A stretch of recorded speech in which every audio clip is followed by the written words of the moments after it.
네, 요한복음 강의의 17번째 시간으로 영원히 목마르지 아니하리라 라는 제목으로 하나님 말씀 전하도록 하겠습니다. 이제 요한복음 4장을 우리가 함께 나누게 되겠는데요. 예상하기로는 한 4번, 5번에 걸쳐서 이 말씀들이 이제 강해가 될 것 같습니다. 오늘은 예수님과 이 여인과의 그 만남을 초점으로 말씀을 나누고, 다음 시간에는 이 여인과의 그 만남이 있어서 중요한 두 가지의 이제 주제가 흘러가는데, 하나는 영생에 대한 문제고, 그것이 이제 우물을 배경으로 물이라는 상징적인 그 매개체를 중심으로 영생에 대한 문제들이 진행이 되고, 또 한편에서는 그 예배에 대한 그 문제가 이렇게 두 가지가 이제 흘러가는데, 예배에 대한 것들 우리가 한번 살펴보도록 하겠습니다. 그리고 나서 예수님을 만난 사람들이 어떻게 변화가 되는지, 그런 삶에 대한 부분들을 또 함께 나누게 될 것입니다. 오늘은 여인과 예수님과의 그 만남에 대해서 우리가 초점을 가지고, 이 만남이 얼마나 중요한 만남이었고, 또 우리 인생 가운데 예수를 만나는 것이 얼마나 중요한 것인가를 살펴보도록 하겠습니다. 인생을 살아가면서 중요한 것 중에 하나가 이제 만남이죠. 이제 학생들은 좋은 선생님을 만나야 학창 생활이 즐거울 것입니다. 예전에 이제 초등학교 어떤 학생이 있었대요. 손이 굉장히 큰 학생이 있었는데, 이 학생이 늘 놀림을 당했답니다. 도둑손 이렇게. 근데 새로 오신 선생님이 이 아이를 보자마자 그 손을 보고 뭐라고 얘기했냐면, 야, 너 손이 이렇게 커서 나중에 훌륭한 의사가 되겠다 그랬대요. 그 전까지는 늘 위축되어져서 자신감 없이 살아갔던 그 아이가 그 선생님의 한마디 때문에 나중에는 의사가 됐다라는 그런 이야기를 들은 적이 있는데, 그렇죠. 우리가 어떤 선생님을 만나는가가 우리 인생의 성공과 실패를 좌우하기도 하죠. 또 아마 좋은 배우자를 만나는 것이 굉장히 중요할 것 같습니다. 인생을 살아갈 때에 좋은 배우자를 만나는 것, 부모와 사는 기간들은 뭐 길어야 30년 아닙니까? 근데 배우자와 살아가는 기간들은 뭐 60년, 70년 굉장히 길죠. 그 만남이 굉장히 이제 중요한 것입니다. 또 성도들에게는 좋은 교회를 만나는 것, 건강한 교회를 만나고, 또 인격적으로 성숙한 목회자를 만나는 것, 이것이 이제 굉장히 이제 중요한 것입니다. 때로는 잘못된 만남으로 인해서 어떤 사람의 인생은 파멸로 치닫기도 하고, 또 어떤 만남은 나의 삶에 새로운 소망과 기쁨을 주기도 하는 것입니다. 그래서 오늘 우리가 나누게 될 주제는 그 예수님과의 그 만남에 대한 내용인 것입니다. 수가성 우물가에 예수님을 만났던 그 여인, 그 여인의 삶이 얼마나 축복된 삶으로 변화가 되었는지 우리가 함께 나눠보도록 하겠습니다. 첫 번째로 우리가 살펴보게 될 것은 삶의 공허와 허무 가운데 찾아오시는 그 예수님에 대한 모습입니다. 오늘 먼저 보니까 3절과 4절에 예수님께서 이제 유대를 떠나서 다시 갈릴리로 이제 올라가십니다. 처음에 예수님의 사역이 요한복음 2장에 보면은 갈릴리에서 시작하셨어요. 그렇죠? 갈릴리에서 가나의 혼인잔치가 있지 않습니까? 거기서 물을 포도주로 만드시고, 그렇게 계셨다가 예수님께서 6월절 명절이 되자 유대로 내려오십니다. 남쪽에 있는 유대로 내려오세요. 그래서 예루살렘 성전에서 있는 그 6월절 행사를 예수님께서 참석하기 위해서 내려오시죠. 그리고 나서 그 성전에서 예수님께서 시위하는 사건이 있죠. 그리고 나서 그곳에서 이제 얼마 동안 계시면서 니고데모를 또 만나십니다. 이렇게 이제 지금 3장까지는 예수님께서 이제 유대 지역에, 남쪽 유대 지역에 계셨어요. 그러다가 이제 북쪽 갈릴리로 사역지를 옮겨서 이제 가십니다. 그 이유가 1절과 2절에 나와 있죠. 그러니까 예수님께서 세례를 베푸시는 것이 세례 요한보다 많다라는 것을 바리새인들이 들었습니다. 그래서 그들이 어떻게 하든지 세례 요한뿐만 아니라 예수님을 곤욕스럽게 만들고 예수님을 가두려고 하는 그런 계획을 갖고 있었는데, 이러한 것들이 괜히 빌미가 되어서 예수님의 사역에 지장이 있을지 모르기 때문에 예수님께서는 그곳을 떠나서 이제 북쪽 갈릴리로 올라가시려고 계획을 하신 것입니다. 근데 이 남쪽 유대에서 북쪽 갈릴리로 이제 가기 위해서는 이 중앙에 사마리아가 있어요. 사마리아를 통과해서 갈릴리로 가는 길이 가장 빠른 길입니다. 직선 도로예요. 가장 편하고 빠른 길이에요. 근데 그 당시에 대부분의 그 유대인들이 이 사마리아를 거쳐가지 않았습니다. 왜냐하면 사마리아 사람들을 굉장히 불쾌하게 여겼어요. 인도에도 가면 그 불가촉 천민 있지 않습니까? 인도에 그 네 계급이 있잖아요. 브라만 계급부터 해서 언터처블 해가지고 불가촉 천민, 가장 낮은 계급의 사람들. 마치 사마리아 사람들을 불가촉 천민처럼 취급을 했습니다. 왜 그랬는가 하면 역사적인 배경이 있는데 이제 여호수아 때에 이스라엘 백성들이 이제 가나안 땅에 들어가지 않습니까? 그곳에서 12지파가 이제 나눠집니다. 나눠지게 되고 이제 가나안 땅에 안정을 취하면서 나중에 왕조가 형성이 되죠. 사울 왕으로부터 시작해서 다윗왕 그리고 솔로몬. 근데 이 솔로몬의 자녀 때에 이 왕국이 북왕국과 남왕국으로 나눠져요. 그래서 이 북왕국에는 10지파가 이제 올라가게 되어 있고, 이 남왕국에는 이 솔로몬의 아들인 그 르호보암이 왕이 되어서 유다와 베냐민 지파가 이제 남왕국에 남게 됩니다. 그래서 이 남왕국의 수도가 어디였냐면 예루살렘이었어요. 그리고 이 북왕국에는 여로보암 왕을 중심으로 10지파가 올라가게 되는데, 이 북왕국에서도 수도를 세우는데 그 수도가 어디냐면 사마리아입니다. 이렇게 북왕국과 남왕국이 나눠져서 250년간 왕조가 지속이 되는데, BC 721년과 722년에 어떤 사건이 생기냐면 아시리아죠. 성경에는 아수르라고 나오는데 그 아수르가 이 북이스라엘을 침공을 합니다. 그러면서 사마리아를 자신의 영토로 삼죠. 그리고 나서 어떤 정책을 펴냐면 이민 정책을 펴요. 그래서 아수르에 있는 민족을 사마리아 땅에 이민을 시키고 사마리아에 있는 사람들을 아수르로 데려옵니다. 그러면서 그 민족을 혼합시켜 버리는 것입니다. 그러니까 갑자기 그 사마리아 땅 가운데 이방인들이 들어오게 된 거예요. 그러면서 그들이 자기들만의 종교 생활을 하기 시작한 것입니다. 그러니까 사마리아 땅에 있었던 그 이스라엘 사람들이 종교적으로, 혈통적으로 혼탁해지기 시작한 것입니다. 근데 이제 우리 민족도 그렇잖아요. 우리 민족도 이제 한 혈통을 굉장히 중요하게 생각해서 다민족 사회가 되기가 참 어려운 나라인데, 저도 옛날에 어릴 때 보면은 그 이렇게 혼혈아들을 차별하는 그런 문화가 있었습니다. 더군다나 이 유대인들에게 있어서 혈통이라는 것이 굉장히 중요한데, 사마리아 사람들은 혼혈 민족이고 종교적으로, 혈통적으로 그들이 혼탁해졌다라고 생각해서 그들을 굉장히 불결하게 취급했던 것입니다. 그래서 이 사마리아 땅을 거쳐가질 않아요. 그 사람들하고 이렇게 만나는 것조차도 굉장히 불쾌하게 여겼던 것이 유대인들입니다. 근데 예수님께서 지금 뭐라고 말씀하고 있는가 하면, 내가 사마리아를 통과하여야 하겠다, 이렇게 말하고 있습니다.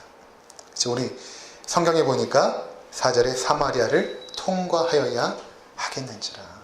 영어 성경에도 head to라는 단어를 사용했어요. 내가 반드시 해야겠다라는 그 의지를 보여주고 있는 것이죠. 자, 그렇다면 예수님께서 왜 사마리아를 통과해서 갈릴리로 가려고 하셨을까? 우리는 잘 알고 있습니다. 그것은 예수님께서 그 사마리아에 있는, 특별히 수가성에 사는 한 여인을 만나길 원하셨던 것입니다. 일반적으로 생각해보면 사람들은 보통 만나고 싶어하는 사람들이 좀 유명하거나 좀 자기에게 도움이 되거나 좀 나를 인정해주거나 이런 사람들을 만나고 싶어 할 텐데, 예수님께서 만나길 원하셨던 그 여인은 이것과는 완전히 다른 여인이었습니다. 과연 예수님께서 꼭 만나고 싶어 했던 그 여인이 어떤 사람인가, 우리가 한번 살펴보도록 하겠습니다. 자, 10절에 보니까 예수님께서 그에게 하나님의 선물을 주고 싶어 해요. 하나님의 선물. 이 하나님의 선물을 바로 성경에서 생수라고도 또 말하고 있죠. 그러니까 이 귀한 선물을 지금 들고 예수님께서 가고 있는 것입니다. 귀한 하나님의 선물을 들고 이제 가고 있는 것입니다. 자, 우리가 여기까지 살펴보면서 우리가 첫 번째 알 수 있는 그 하나님 나라의 진리는 무엇인가 하면 기독교는 하나님이 인간을 찾아오시는 종교입니다. 세상의 모든 종교는 인간이 하나님을 찾아가죠. 자기의 구원을 얻기 위해서 자신들이 노력하여서 하나님을 찾아가는, 이 땅에서 온갖 수행과 공로를 통해서, 뭔가 선한 행위를 통해서, 또는 어떠한 지식체계를 통해서, 또는 철학을 통해서 하나님 앞에 가까이 가려고 하는 것이 이 세상의 종교예요. 그런데 기독교는 어떤 종교인가 하면 하나님께서 찾아오십니다. 예수님은 하나님이시죠. 이 땅에 인간이 되어서 오신 그 하나님 아닙니까? 인간이 되신 그 하나님 예수님께서 지금 죄인을 찾아서 가고 있는 것입니다. 이것이 바로 요한복음 4장에서 우리 가운데 보여주는 그 구원의 모습인 것입니다.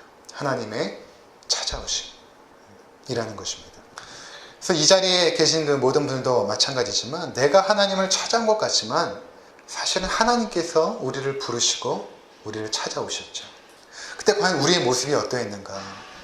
바로 이 여인의 모습과 같았던 것입니다. 자, 이 여인의 모습을 보면, 자, 먼저 이 장면의 배경을 한번 살펴보도록 하겠습니다. 예수님께서 이제 오전부터 여기까지 이제 걸어오신 거예요. 얼마나 지치셨겠습니까? 시간도 보니까 성경은 6시라고 말하고 있는데, 유대인들에게 있어서 6시라는 것은 정오를 말하는 거예요. 그러니까 해가 가장 중천에 떠 있는 그 정오 시간. 팔레스타인 지역이 굉장히 뜨겁습니다. 그러니까 이 시간에는 사람들도 별로 다니지 않아요. 그 시간까지 예수님께서 걸어오셨어요.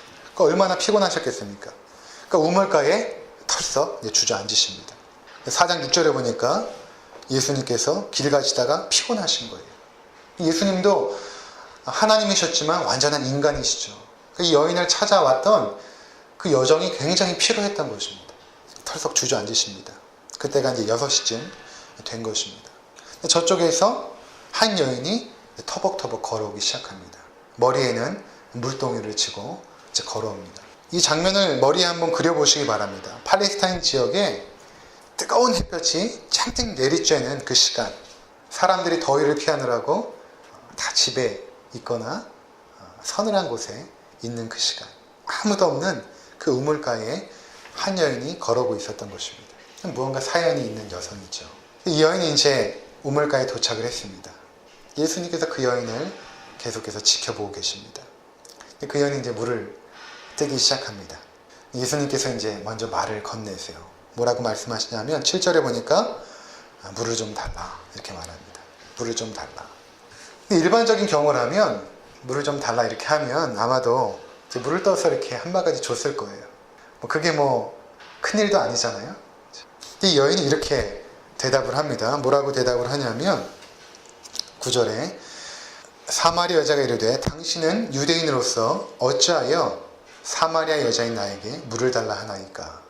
이렇게 말합니다. 이 여자가 조금 경계심을 가지고 예수님을 응대하고 있죠. 뭔가 이러한 그 경계심, 사람을 만났을 때에 이러한 경계심은 피해의식에서 오는 경우가 굉장히 많이 있죠. 또 이 여인의 말투를 보니까 굉장히 차갑고 냉소적입니다. 뭔가 사연이 있는 여성임을 우리가 미루어 짐작해 볼 수 있는 것입니다.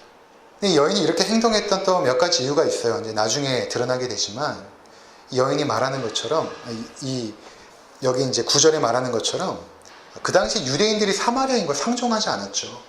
근데 예수님께서 유대인, 더군다나 남성이 사마리아 여성, 그 당시 여성은 굉장히 그 인구를 계수할 때도 들지 않았던 차별받던 사람들이었거든요.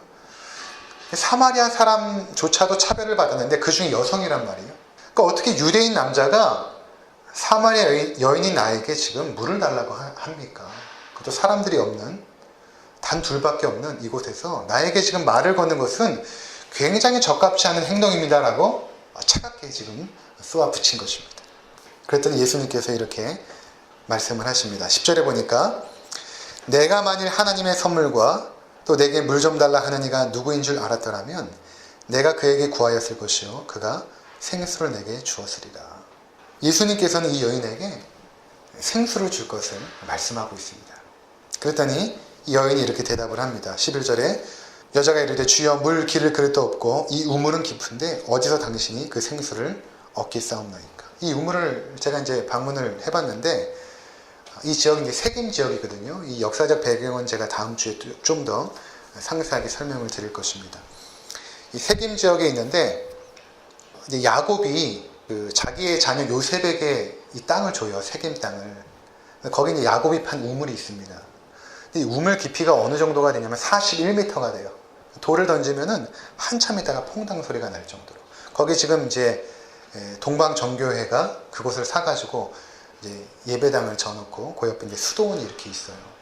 굉장히 깊은 우물이에요, 이곳이. 그러니까 여인이 생각할 때에 유대인 남자가 자기에게 생수를 준다고 하는데 뭐 물그릇 그릇도 없고 어떻게 나에게 물을 주겠는가 이렇게 지금 말을 하고 있는 것입니다. 잘 보면 이 여인은 지금 자신의 육신적인 목마름 그것을 지금 염두에 두고 있지만 예수님께서는 지금 이 여인에게 하늘로부터 오는 그 영생수를 의미하고 말씀을 하고 있다는 것을 우리가 알게 되죠. 그래서 예수님께서 이렇게 말씀을 하십니다. 13절에 이 물을 마시는 자마다 다시 목마르려니와 내가 주는 물을 마시는 자는 영원히 목마르지 아니하리니 내가 주는 물은 그 속에서 영생하도록 솟아나는 샘물이 되리라. 이렇게 말합니다. 그러니까 이 여인이 얼마나 이 물을 마시고 싶어 하겠어요. 그렇죠? 이 여인은 날마다 이 우물을 들어 매일마다 나와야 되는데 예수님께서는 영원히 목마르지 않은 생수를 주겠다고 하니까 이 여인이 얼마나 그 물을 마시고 싶었겠습니까? 그러니까 여자가 15절에 이렇게 말하죠. 여자가 이르되 주여 그런 물을 내게 주사 목마르지도 않고 또 여기 물 기르러 오지도 않게 하옵소서. 그러면 그 물을 내게 좀 주십시오. 근데 예수님께서도 이렇게 말씀하세요. 이 물을 주면 되지 않습니까? 이렇게 말씀하세요. 16절에 가서 내 남편을 불러오라. 이렇게 말씀하십니다. 여러분 지금 이 대화가요 굉장히 비상식적으로 돌아가고 있다는 사실을 아십니다. 물을 여자가 달라고 했으면 예수님께서 주면 되잖아요. 그런데 내 남편을 불러오라는 거예요. 내 남편을 불러오면 내가 물을 주겠다는 것입니다.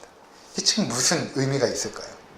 뜬금없는 예수님의 말씀인 것입니다. 생수를 마시는 것과 남편을 불러오는 것이 도대체 무슨 연관성이 있는 것입니까? 자, 이것은 지금 예수님께서 이 여인을 대하면서 뭔가 분명한 목적과 의도를 가지고 대하고 있다는 사실을 우리는 알아야 됩니다. 여인은 주님께서 주시는 영원히 목마르지 않는 생수를 마시기 전에 먼저 분명히 해야 될 것이 있었어요. 그것이 과연 무엇일까요? 그것은 바로 자신의 문제를 직면하고 인정하는 것입니다. 자, 하나님께서 인간이 되어서 우리를 찾아오셨죠. 예수님께서 우리를 찾아오셨죠. 죄인을 찾아오십니다. 그런데 그 예수님께서 우리를 만나셨을 때에 가장 먼저 하시는 것이 무엇인가 하면 여러분 무엇일까요?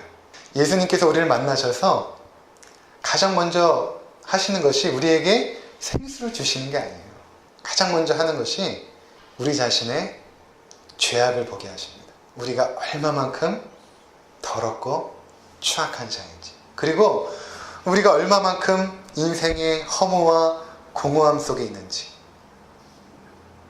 아무런 소망이 없는 자들임을 깨닫게 하시거든요. 예수님께서 지금 그 과정을 겪게 하시는 거예요.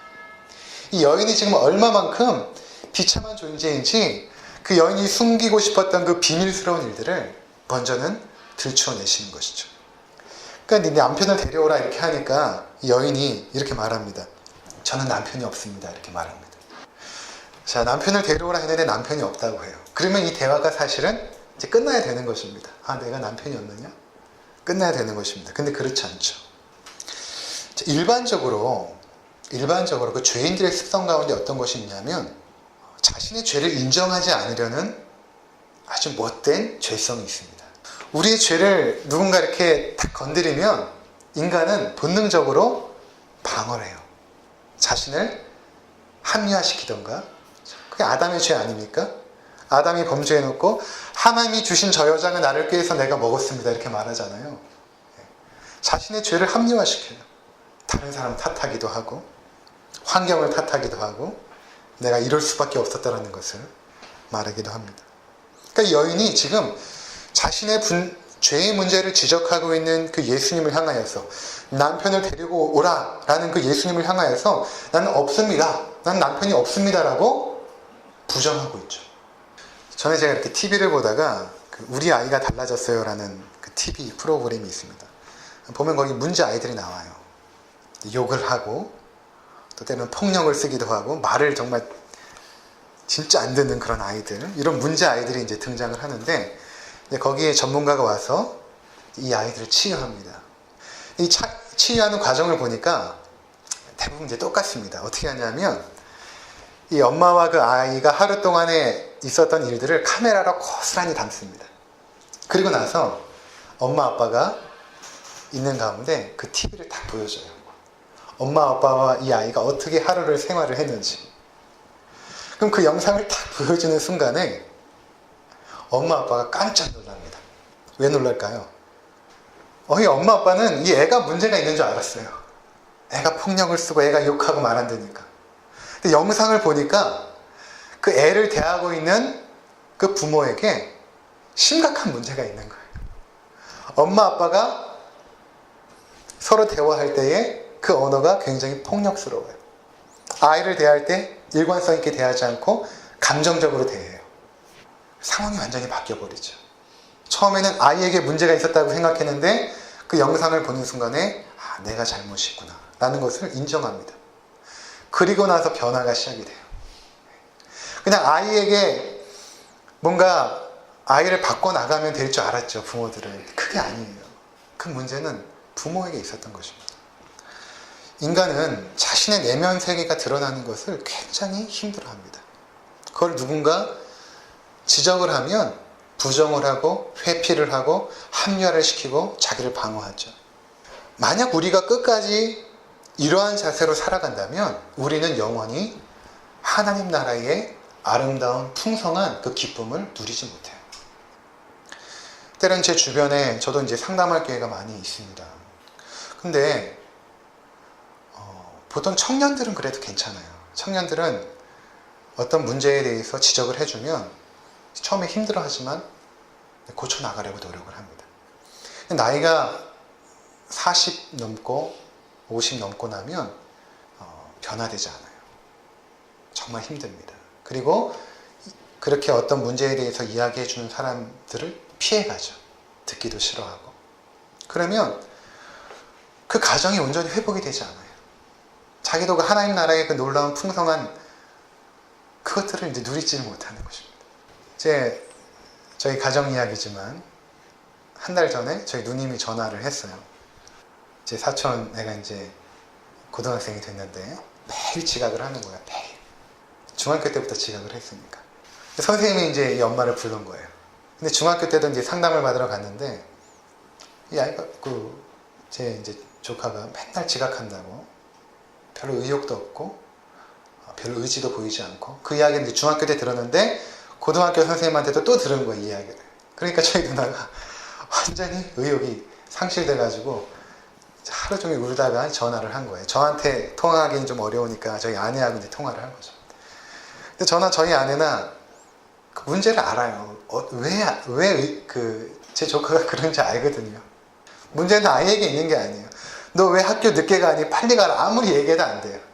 왜 아이가 그렇게 행동을 할까?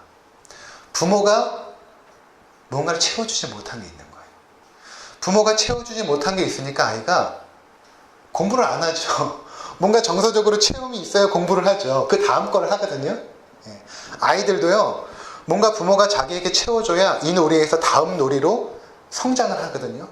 근데 뭔가 체험을 받지 못하니까 아무것도 하지 않는 거예요. 의욕이 없는 것입니다.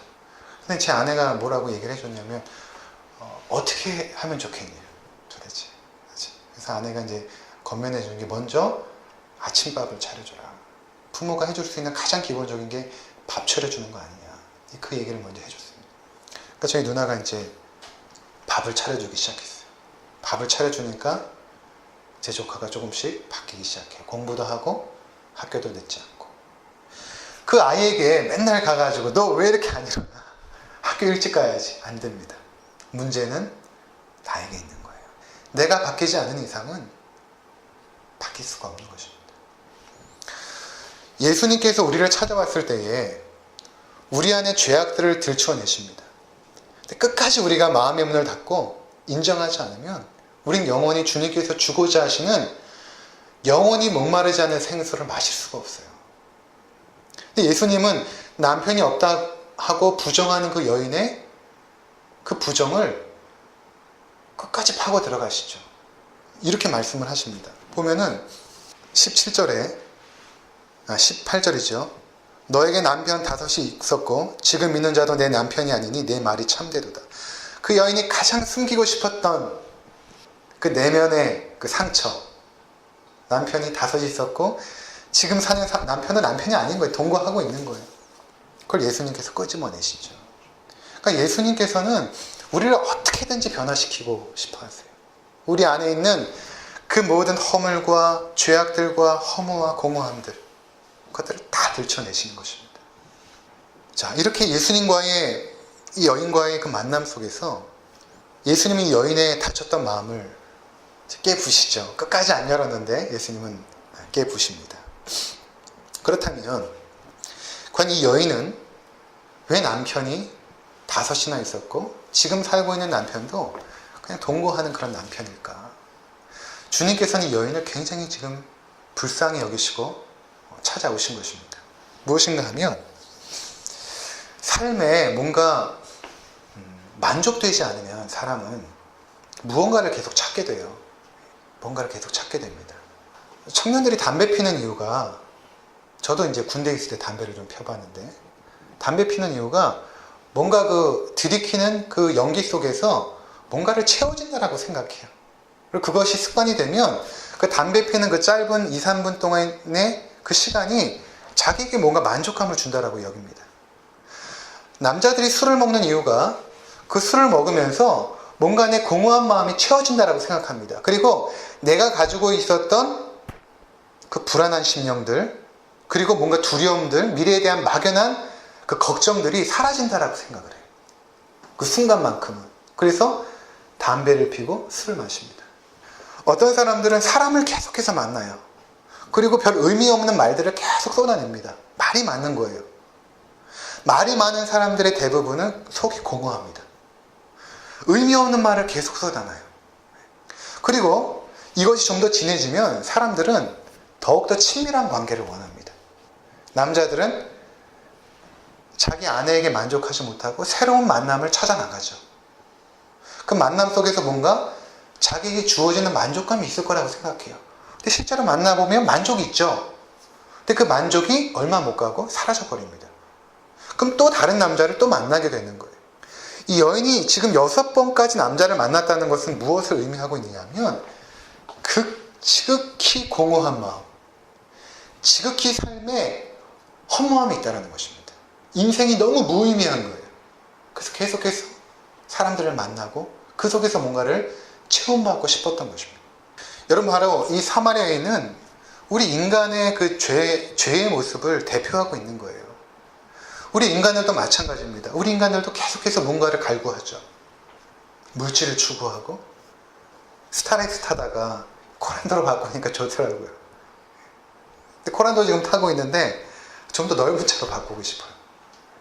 그것이 우리 인간의 본성입니다. 죄악된 본성. 현재에 만족하지 못하고 뭔가를 계속해서 추구하는 거예요. 그런데 우리가 잘 알잖아요. 우리 효철형님도 자전거 타다가 아반떼로 바꿨는데 자전거 탔을 때 얼마나 기뻤어요. 근데 아반떼를 바꾸니까 또 얼마나 기뻐요. 근데 잠깐 동안이에요. 잠깐. 몇 개월. 그쵸? 한 3, 4개월? 잠깐입니다. 그것들이 주는 일시적인 그 만족들은 잠깐이, 그리고 또다시 공허해지고 허무해지죠. 왜 세상에서 모든 부와 명예를 얻었던 사람들이 자살을 합니까? 대통령이면은 모든 것을 얻은 사람 아닙니까? 왜 대통령이 자살을 하죠? 왜 이 땅에 있는 탑스타들이, 인기와 명예를 얻었던 그 스타들이 왜 지금도 수없이 자살을 생각하고 자살을 하는 것입니까? 채워지지 않는다는 것입니다. 그런데 이 여인이 예수님을 만나고 나서 나중에 어떻게 변화가 되는가? 28절 한번 보도록 하겠습니다. 28절, 요한복음 4장 28절.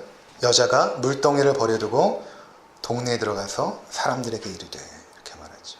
이 물동이는 이 여자에게 자기의 그 영적인 목마름을 채우는 하나의 수단이었죠. 이 여인이 날마다 야곱의 우물가에 왔다는 것은 그 여인의 그 영적인 목마름을 의미하는 것이거든요. 근데 그 영적인 목마름을 채웠던 그 물동이를 이제는 버려버립니다. 더 이상 필요가 없는 거예요. 우리가 예수 그리스도를 진정으로 만나고 예수 그리스도께서 주시는 그 영생수, 그 영혼의 만족감을 누리기 시작하면 우리는 이 땅의 모든 것들이 어느 순간에 하찮게 여겨지기 시작해요. 아무것도 아니라고 생각이 듭니다. 세상의 부나 명예나 뭐 좋은 집들, 내가 그토록 되고 싶었던 인물, 사람, 내가 소유하고 싶었던 모든 것들이 어느 순간에 쓰레기처럼 여겨져요. 그리고 예수 그리스도께서 주시는 참된 기쁨으로 우리 영혼이 풍성해지고 만족해지기 시작합니다. 그러면서 이 땅에서 천국을 누리기 시작하는 것이죠. 저는 이곳에 있는 우리 모든 형제 자매님들이 이 예수님과의 이 만남, 그것의 소중함을 아시기를 주님의 이름으로 축원을 드립니다. 사람이 그냥 만나고, 이 만남이 중요한 게 아니라, 만남이 중요하죠. 만나고 나서 어떠한 관계를 계속해서 유지하느냐가 더 중요하죠. 우리가 예수님을 만난 사람들이. 근데 계속해서 지금 내 마음 가운데 뭔가 불안하고, 뭔가 공허함이 있고, 뭔가 외롭기도 하고, 쓸쓸하기도 하고, 뭔가를 계속해서 채워야 될 것 같다라는 생각이 든다면 우리는 지금 예수님과 친밀한 관계를 못 갖고 있는 것입니다. 그분과의 친밀한 만남으로 들어가야 됩니다. 내가 가장 사랑하는 남편과 아내도 주님이 주시는 영생수를 줄 수가 없어요. 오직 그 예수 그리스도, 그분께서 주시는 그 영생수로만 우리의 심령이 체험받고 또 그 속에서 솟아나는 그 기쁨을 누리게 된다는 것입니다. 아무쪼록 그러한 기쁨 가운데 거하시는 우리 모두가 되시기를 주님의 이름으로 축원합니다.